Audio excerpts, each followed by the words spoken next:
Bonjour à tous et bienvenue chez les douceurs de Maëlys. On se retrouve aujourd'hui avec une nouvelle recette et nous allons réaliser une pavlova aux fruits rouges en forme de couronne. On commence tout de suite par la préparation de la meringue. Dans la cuve de mon robot, je vais venir verser 3 blancs d'œufs. J'ajoute quelques gouttes de citron et je vais commencer à battre donc mes blancs d'œufs.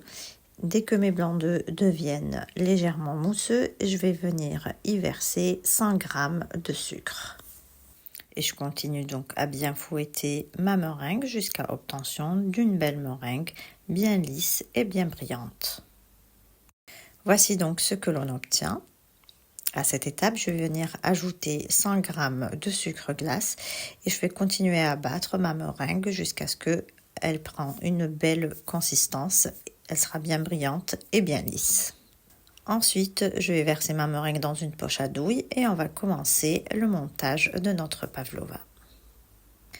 Donc ici sur du papier sulfurisé, j'avais tracé un cercle et j'avais tracé un cercle un peu plus petit à l'intérieur pour former une couronne. Et là, donc je commence à pocher ma meringue. Donc je commence d'abord par le contour extérieur en faisant des petits dômes comme ceci. Ensuite, je vais donc pocher des dômes à l'intérieur du cercle. Et ensuite, je vais finir par remplir le centre. Ensuite, je vais enfourner ma pavlova dans un four préchauffé à 100 degrés pendant 1 heure de temps.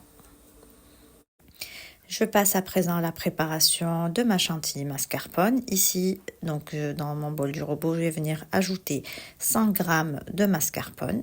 J'ajoute également 200 ml de crème liquide entière. J'ajoute également 50 g de sucre glace et je vais ajouter la moitié d'une cuillère à café de vanille en poudre. Ensuite, je commence à fouetter ma chantilly, d'abord à vitesse lente pour bien détendre le mascarpone et ensuite j'augmente la vitesse progressivement jusqu'à obtention d'une belle chantilly bien ferme. Voici donc ma meringue une fois cuite. Là, je vais commencer à la garnir avec ma chantilly que j'ai donc déposée dans une poche à douille, munie donc d'une douille dentelée, et je vais venir donc pocher des rosaces tout autour. Donc moi j'en ai fait, j'ai fait 2 lignes de rosaces et une autre au centre.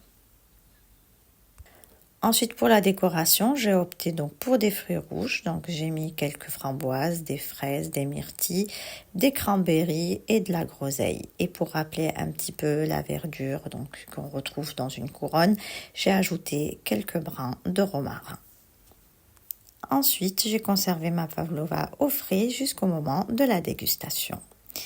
Et voici donc le rendu final de ma pavlova couronne aux fruits rouges. J'espère que la recette vous a plu. En tout cas, si vous avez aimé, n'hésitez pas à laisser un like et vos avis en commentaire et aussi de partager la vidéo autour de vous. Merci de m'avoir suivi et à très bientôt chez les douceurs de Maëlys.